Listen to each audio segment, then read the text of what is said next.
Good afternoon, everyone, one and all. I know it's a quick bite session. I'm the last person, I'm the showstopper. I will quickly bite your brain. It will be very, my topic is cesarean section, what we commonly perform. But why there is need of extraperitoneal cesarean section? Is there a need or not?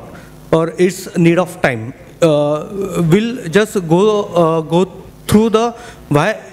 I feel it's a need of time. We should learn how to perform. I won't emphasize everyone should perform extraperitoneal cesarean section, but it's need of time.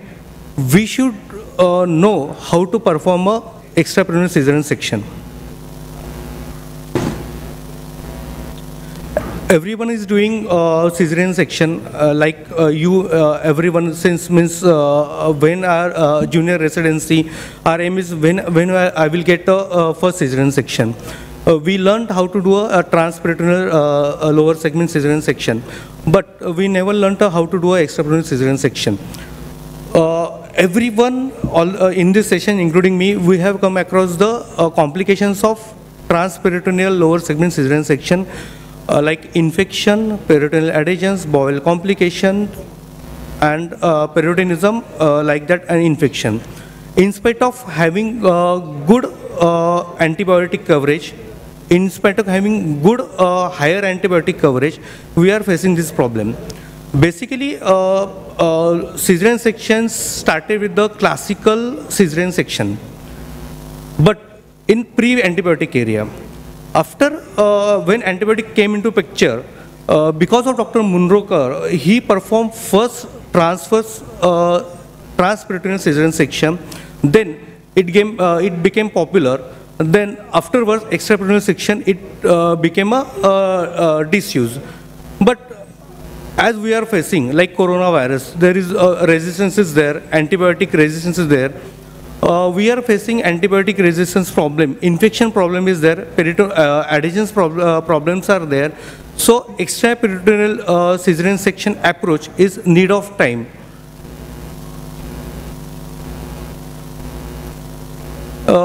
As we do transperitoneal cesarean section, we open peritoneum.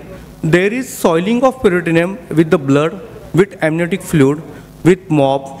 We are handling the bowel. We are exercise the uterus. So chances of infection, adhesions, and peritonitis are there. As in extraperitoneal approach, peritoneal cavity is not been opened. So chances of periodism, postoperative pain is less. There is no bowel handling. That's why paralytic ileus, bowel complications are less. Long-term post-operative adhesions are less, so less need of antibiotic. So it's kind of a surgical form of infection prophylaxis. One more thing, after you can ambulate the patient early, you can start oral or liquid diet or oral as early as possible. So her hospital stay, pain will be less analgesic, less antibiotic. Overall cost will be less, so her discharge, she can be discharged as early as possible, say after 48 hours. One more thing, once we extract the uterus, we expose the tubes to the blood or blood clots or to the liquor. If liquor is amniotic state, there are chances that tube may get infected. Can have infection, so sterility can be the problem in future. So by doing extraperitoneal cesarean section, sterility, we can preserve her sterility by not infecting tubes. Very less cases of complication will come for the complication. Hernia can happen even after doing a cesarean section, a lower segment transperitoneal cesarean section. Every hernia has a content, either omentum or enterocyte.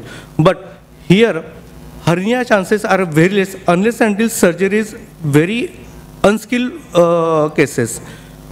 Let me tell you very frankly, extraperoneal cesarean section is not a difficult task. It's a very, very, very simple step. See, there is a cervix and there is a bladder. In non-gravid state, there is a paravesical space and there is a prevesical space and paravesical space.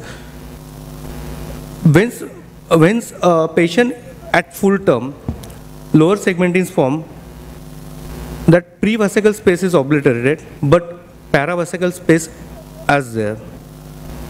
You will have to just open the paravesical space, and through the paravesical space, you will have to go to the lower segment.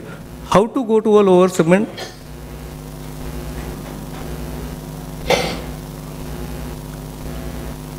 In this side, as routine, take a transverse suprapubic incision.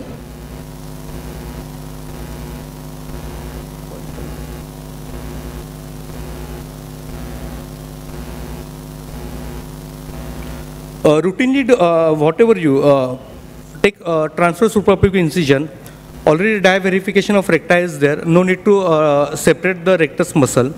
Then just separate the peritoneum from the rectus muscle, go laterally, then there is a extraperoneal space. Extraperoneal space is actually it's a paravesical space. Go to the inferior epigastric vessels. At that point, you will notice there is a bladder flat, means bladder cushion. Bladder cushion is there. Just you will have to just separate the bladder with the blunt dissection medially. There should not be no supravesical approach. It should be transvesical approach.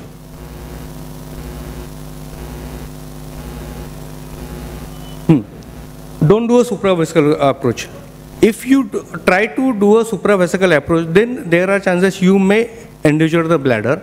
But you go paravesically, already fat is there, not a single vessel instead of inferior epigastric vessels. You will have to go the medial to the inferior epigastric vessel. There is no any other vessel, not a single minute vessel is there.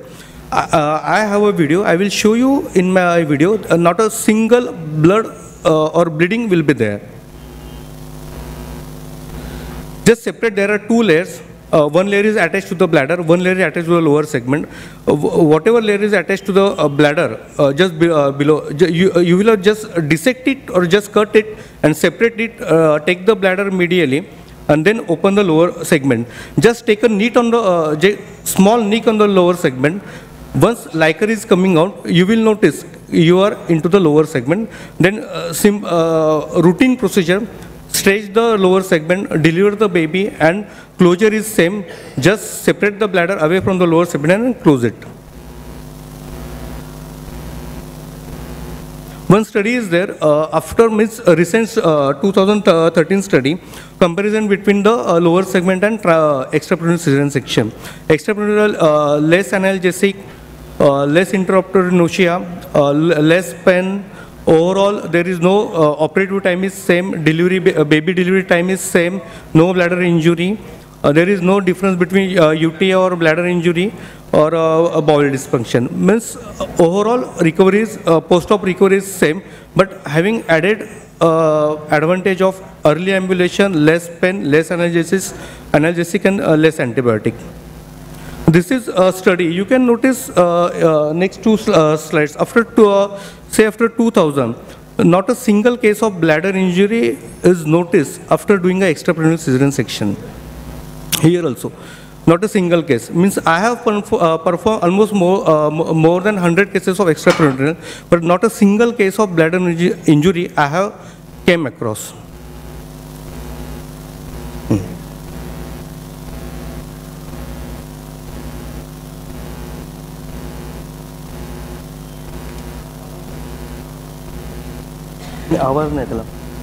Hello. This is a video, it won't take much time. This is a video of extraperoneal cesarean section. Suprapubic incision has been taken. Diversion of recti is there. Paralis muscle is separated, detached, not yet detached. We'll detach it from the linea alba.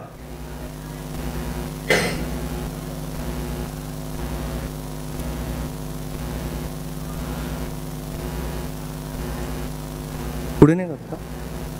We detach it from linea alba. Then after detaching, we are going laterally, separating the peritoneum from the rectus muscle. Here you will notice bladder flat. How to identify a bladder? Lateral border of bladder is attached to the medial umbilical ligament.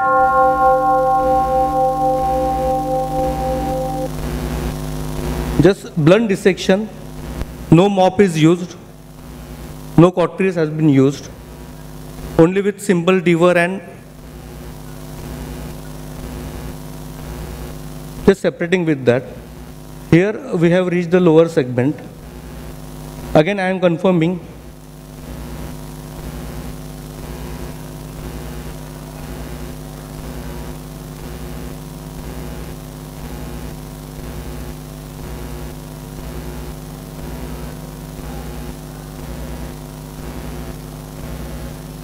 Bladder is safely away from my incision site. With C-shape retractor and devers. Very difficult to put Doyens in this case, very difficult. Just nick has been taken, Liker is there. Just stretch the lower segment, deliver the baby. After delivering the baby, just deliver the placenta and membrane, just close the uterus as usual.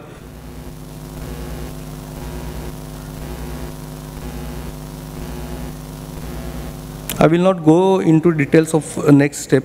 So important message is doing the extraperitoneal cesarean section is not a heroic surgery. It's very simple, very easy. It will take, we take a minimum, at least minimum 50 cases to how to learn a lower segment cesarean section.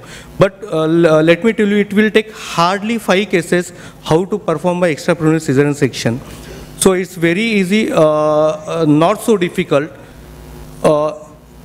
I won't say ki you routinely do a lower segment cesarean section, but once you start doing it, you will get accustomed to it, you will get adapt to it, it will be very easy to perform because post-operative benefits are more than routine transperitoneal cesarean section.